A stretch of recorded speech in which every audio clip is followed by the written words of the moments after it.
Assalamualaikum warahmatullahi wabarakatuh. Halo, selamat siang kawan Diska. Berjumpa kembali dalam program Info Sehat, informasi seputar kesehatan. Bersama Ilmilia di sini yang akan menemani siang hari kawan Diska semuanya dengan info seputar kesehatan. Dan telah hadir di studio ada Dr. Gigi Nurlaili Hayurahmi.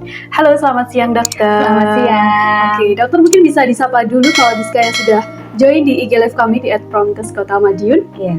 Selamat siang teman-teman. Perkenalkan, nama saya Nurlaili Hayurahmi, dokter gigi dari Puskesmas Banjarjo Kota Madiun, atau bisa disapa Lili. Oke, dokter Lili gitu ya dokter ya. Oke, hari ini kita akan membahas satu topik kesehatan yang tentunya penting sekali untuk kita bagikan kepada kawan Diska semuanya. Dan jangan lupa, jika ada pertanyaan mungkin bisa langsung ditulis di kolom komentar kami di IG Live kami di @promkes Kota Madiun dan langsung dijawab oleh dokter Lili hari ini. Dan hari ini kita akan membahas yakni tentang karamel gula. Apa itu karamel gula? Kenali cara memelihara kesehatan gigi dan mulut anak balita. Nah, sebenarnya apa sih dok karamel gula ini? Mungkin bisa dijelaskan kepada kawan Diska semuanya. Iya, jadi karamel gula ini merupakan salah satu inovasi yang dilakukan di Puskesmas Banjarjo, di mana inovasinya itu adalah tentang cara merawat kesehatan gigi dan mulut anak balita. Jadi informasinya itu kita masukkan ke dalam YouTube dalam berupa video, dan juga ada bentuk poster yang dipajang di ruang tunggu pelayanan. Jadi pasien sambil menunggu bisa sambil mendapatkan informasi. Oke, jadi ini bisa disebut sebagai inovasi dari Puskesmas Banjarjo gitu ya dok ya. Nah, untuk sasarannya sendiri yang ingin dituju ini siapa sih dok sebenarnya untuk inovasi ini? Baik, nah sebenarnya sasaran utama yang kita tuju dari inovasi ini adalah ibu balita. Kenapa? Karena ibu balita itu mereka yang paling sering bersama balitanya gitu, dan otomatis yang mendampingi balita ini harus tahu bagaimana cara merawat kesehatan gigi dan mulut anaknya sejak dini. Nah, informasi ini sebetulnya juga tidak hanya untuk ibu balita, tapi selain ibu balita, wali yang ikut merawat balita juga bisa mengetahui informasi ini. Oke, jadi sasarannya selain untuk ibu juga untuk para pengasuh, Betul. pengasuh bayi gitu ya dok ya. Iya. Jadi hari ini materi kita ini mungkin bisa disimak untuk para ibu-ibu, bapak-bapak gitu ya, untuk bagaimana sih caranya merawat gigi dan mulut pada anak itu. Nah, hari ini kan kita temanya adalah tentang pentingnya menjaga kesehatan gigi dan mulut pada anak. Nah, sebenarnya seberapa penting sih dok menjaga kesehatan gigi dan mulut pada anak? Baik, nah kesehatan gigi dan mulut pada anak ini sebetulnya merupakan hal yang sangat penting sekali, karena ketika anak itu mempunyai masalah pada rongga mulutnya, mungkin sakit gigi atau terkena gangguan penyakit rongga mulut lain, misalnya jamur atau ada infeksi, maka tentunya anak tersebut akan merasa tidak nyaman untuk makan, sehingga dia nggak nafsu makan. Akhirnya ketika dia tidak nafsu makan, asupan gizi dia akan berkurang. Nah, kalau asupan gizinya berkurang dan itu terjadi terus-menerus, akan beresiko terjadi malnutrisi. Nah, di mana malnutrisi yang terus-menerus ini nanti dapat mengakibatkan stunting gitu. Oke, jadi ada hubungannya nih kesehatan gigi dan mulut dan kejadian stunting gitu ya dokter ya. Jadi kalau misalkan mungkin anaknya mungkin mengalami masalah kesehatan gigi dan mulut ini menjadi tidak nafsu makan gitu. Jadi bukan hanya pada orang dewasa nih yang permasalahan tersebut, tetapi pada bayi dan anak juga mengalami hal demikian. Jadi penting sekali untuk kita simak bersama materi kita pada hari ini. Nah, selanjutnya dokter, sebenarnya bagaimana sih cara perkembangan gigi pada anak nih dimulai dari apa sih sebenarnya? Oh iya, jadi gigi pada anak itu biasanya waktu bayi itu kan belum punya gigi ya. Betul. Nah, lalu gigi susu itu biasanya mulai pertama kali tumbuh itu sekitar usia 5-6 bulan.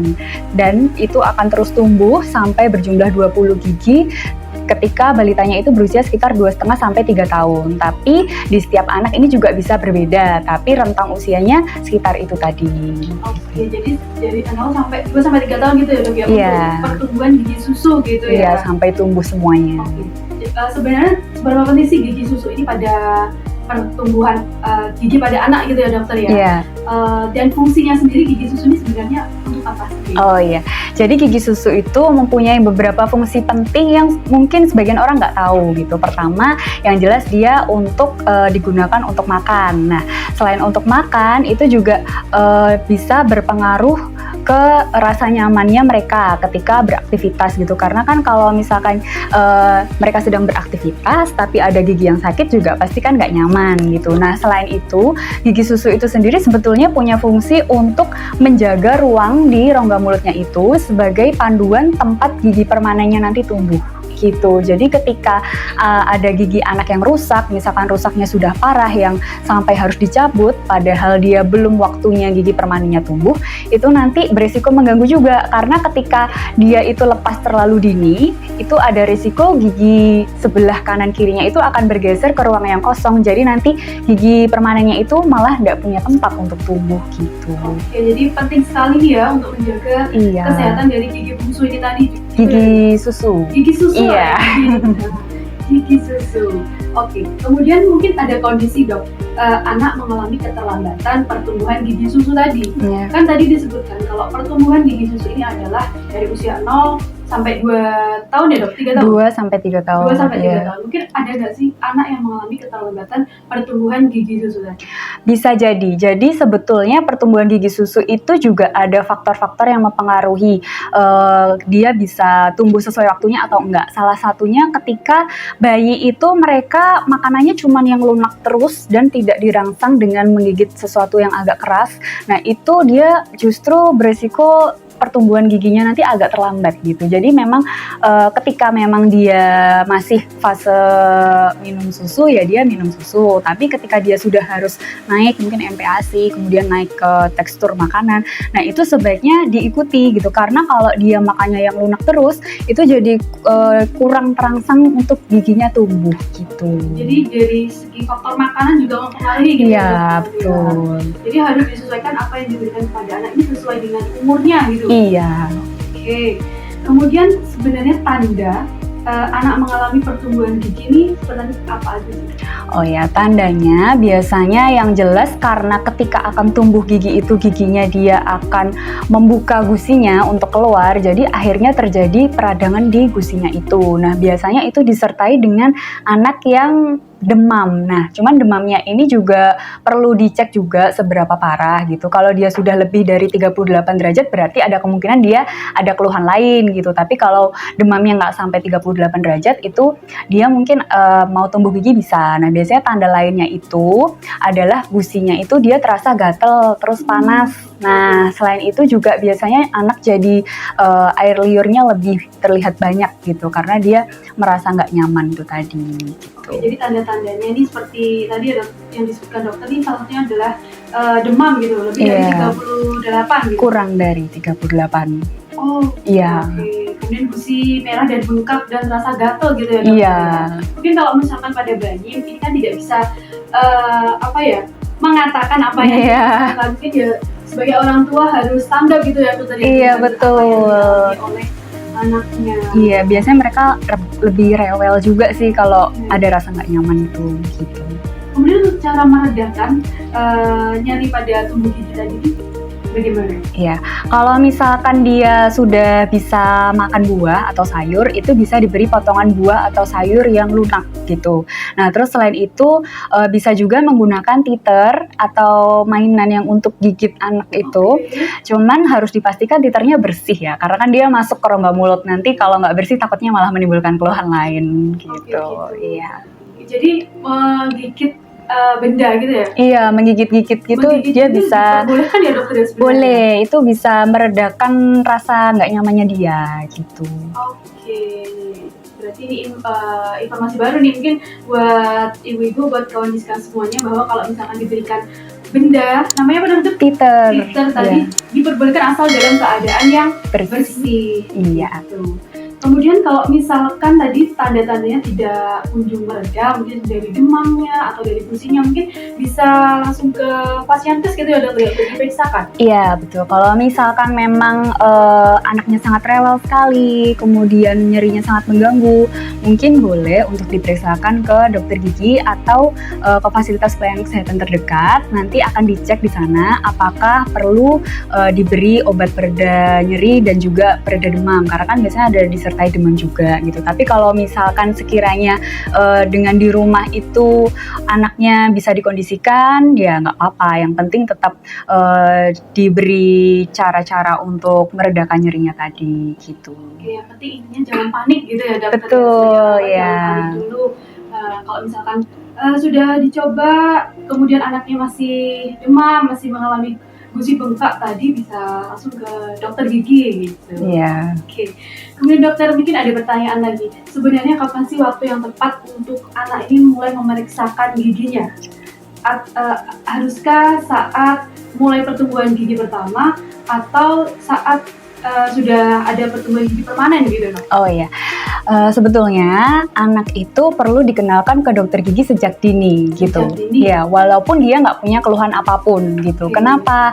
Karena ruangan dokter gigi itu kan peralatannya banyak ya, dan itu merupakan lingkungan yang baru mungkin bagi anak gitu. Jadi walaupun dia nggak punya keluhan apa-apa, ketika dia sudah mulai tumbuh gigi, diajak main-main aja ke ruangan dokter gigi tuh boleh. Jadi sebatas diperkenalkan nanti, oh ternyata duduk di kursi gigi itu seperti ini ya, terus alatnya itu ternyata kalau diperiksa kayak gitu caranya gitu. Nah, jadi nanti ketika kedepannya mereka mungkin perlu perawatan, kan perawatan tidak hanya sebatas perawatan pengobatan saja ya, bisa jadi perawatan pencegahan atau perawatan rutin. Nah itu nanti mereka sudah terbiasa dan nggak takut buat periksa, jadi kesehatannya lebih terjaga gitu. Oke, jadi jangan malah ditakut-takuti kalau misalkan Betul, ya. Sama dokter gitu kan, jadi takut gitu. Iya. Mas isu mungkin Iya. pergi ke dokter gigi, jadi bisa dilakukan ini untuk perawatan gigi dan mulut. Iya. Oke, kemudian untuk kelainan gigi dan mulut yang sering terjadi nih dokter pada anak nih apa saja sih dok? Iya.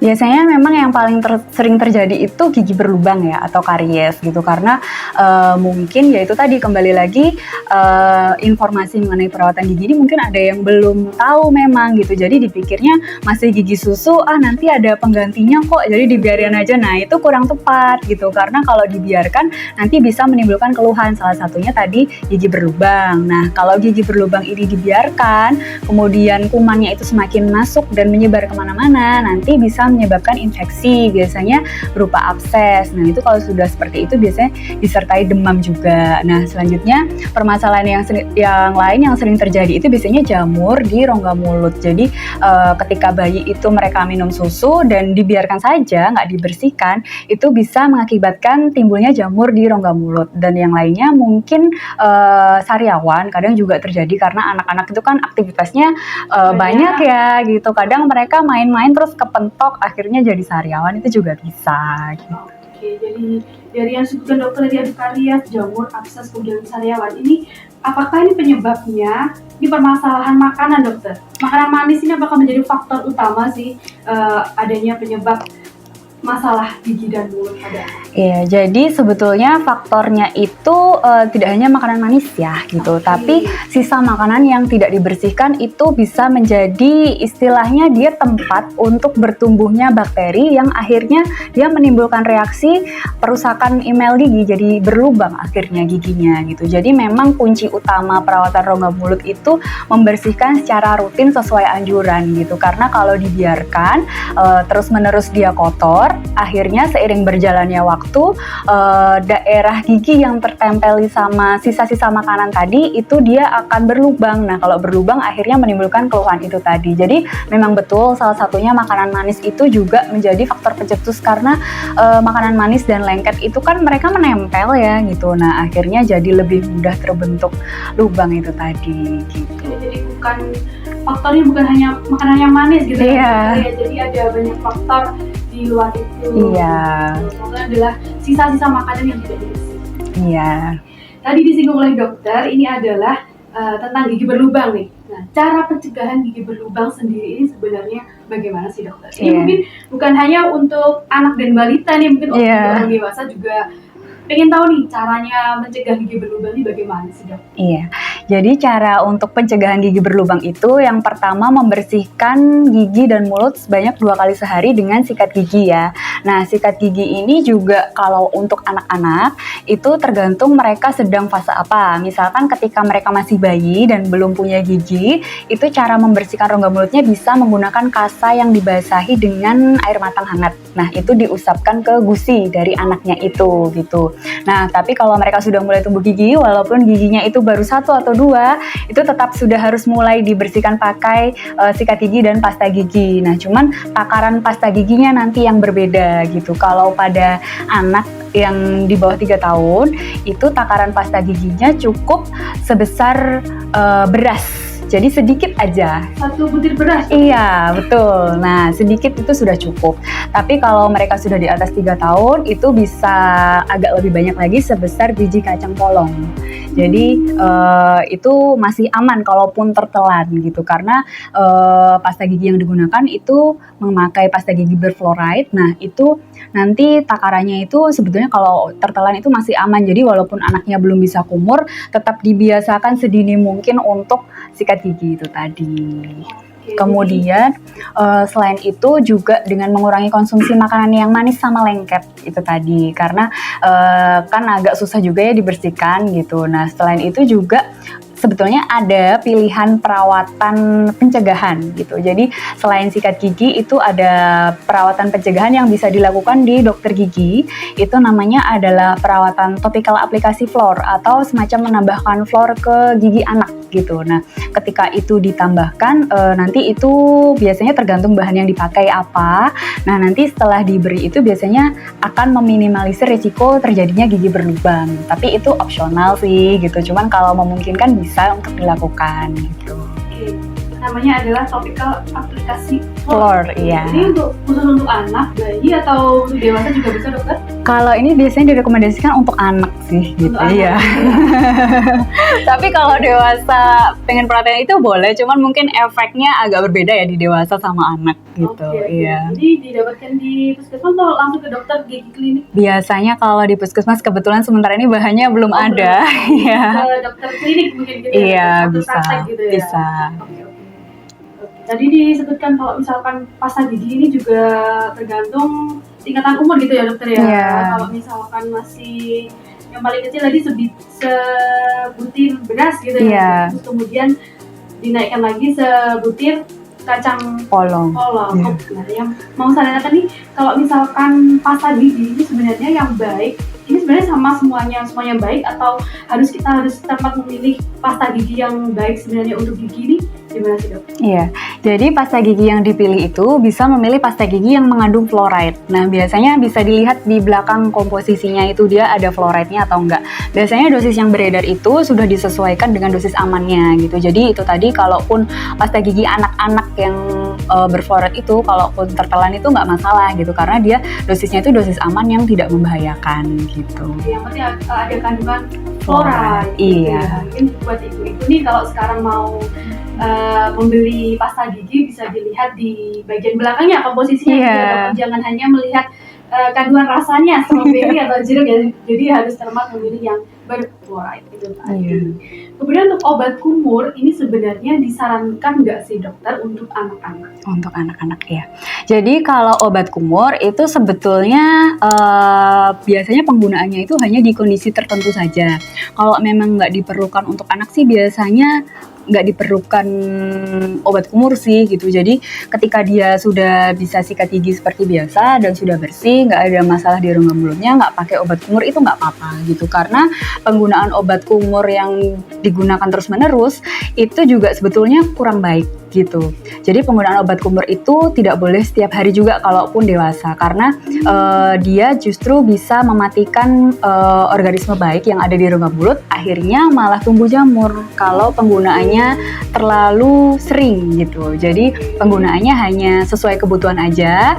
Kalau anak mungkin mereka juga belum bisa kumur dengan baik, nanti kalau tertelan kan takutnya juga berisiko ya gitu. Jadi nggak wajib sih gitu. Kalau memang nggak diperlukan, nggak pakai obat kumur nggak apa-apa. Yang penting sikat giginya dia sesuai waktu dan caranya betul, itu insya Allah sudah cukup. Oke, jadi ini ilmu baru juga ya, ternyata untuk obat kumur ini sebenarnya tidak boleh dipakai setiap hari gitu ya. Iya. Apalagi kalau satu hari dipakai 2 kali gitu. Iya, terlalu sering gitu. Kecuali dia memang ada kondisi tertentu yang diresepkan obat kumur, nah itu bisa diminum sesuai anjuran. Tapi kalau beli-beli sendiri, terus dipakai setiap hari, nah itu malah beresiko itu tadi gitu. Baru nih untuk kawan Diska semuanya.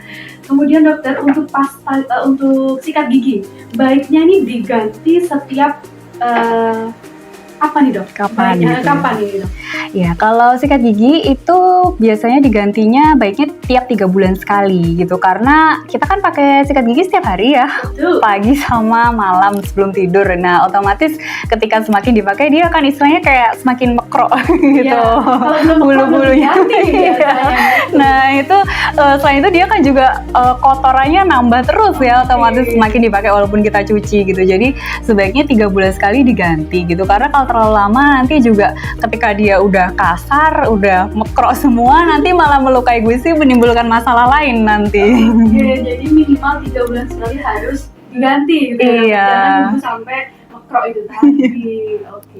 Kemudian tadi ada gusi, penyinggung gusi. Sebenarnya kalau misalkan masalah gusi berdarah, ini apakah menandakan adanya masalah gigi dan mulut, dok? Kadang kan ada orang yang mengatakan ini karena aku gosok giginya ini terlalu kasar nih, jadi berdarah gitu. Iya, kalau gusi berdarah itu biasanya terjadi karena bisa jadi karena ada faktor peradangan di gusinya. Nah, peradangan sendiri juga faktornya macam-macam ya. Ada yang sistemik, ada yang karena obat, ada yang karena memang lingkungan rongga mulutnya. Mungkin karena karang giginya banyak itu bisa jadi gitu. Jadi memang gusi berdarah itu bisa menandakan adanya permasalahan pada rongga mulut dan itu sebetulnya cukup sering kita temui karena mayoritas faktor utama gusi berdarah itu karena ada peradangan di gusinya yang diakibatkan sama karang gigi gitu. Makanya kenapa kok dianjurkan untuk ke dokter gigi 6 bulan sekali, itu salah satunya untuk perawatan maintenance ya istilahnya gitu. Jadi karang giginya itu dibersihkan secara rutin supaya dia tidak menimbulkan peradangan dan gusi berdarah.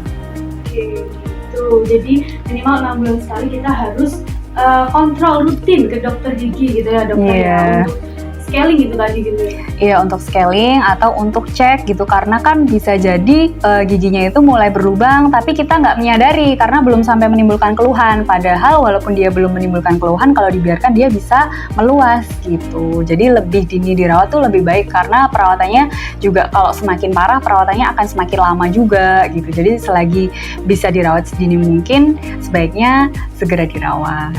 Kalau untuk scaling sendiri, di puskesmas sendiri sudah melayani dokter? Sudah, tetapi kalau untuk perawatan scaling yang di cover BPJS itu harus sesuai dengan diagnosa tertentu gitu. Jadi tidak semua scaling di cover gitu, hanya diagnosa tertentu saja yang di cover tapi bisa dilakukan di puskesmas. Itu untuk kawan Diska semuanya yang ingin pemeriksaan gigi bisa langsung datang ke fasilitas layanan terdekat yaitu di puskesmas. Di puskesmas Banjarjo nanti bertemu dengan dokter Lili. Gitu. Iya.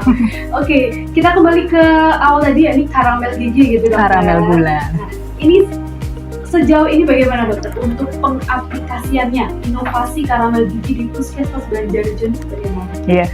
Jadi sejauh ini inovasi ini berjalan alhamdulillah lancar gitu. Jadi karena kita sarananya tadi diimplementasikan dalam bentuk poster dan video, posternya sudah kita pajang di ruang tunggu dan di ruang pelayanan gigi. Jadi pasien yang menunggu bisa sambil mendapatkan informasi. Saya sering melihat kebetulan ketika wali dari balita itu periksa, itu biasanya mereka memfoto posternya itu gitu. Jadi mungkin bisa semacam jadi buku saku gitu ya untuk panduan di rumah. Nah, selain itu juga kita ada video yang bisa diakses melalui YouTube. Jadi bisa didapatkan informasinya kapan saja, di mana saja sesuai kebutuhan. Jadi alhamdulillah sejauh ini sudah mencapai ke banyak orang informasi tersebut dan akan terus kita lakukan ke depannya.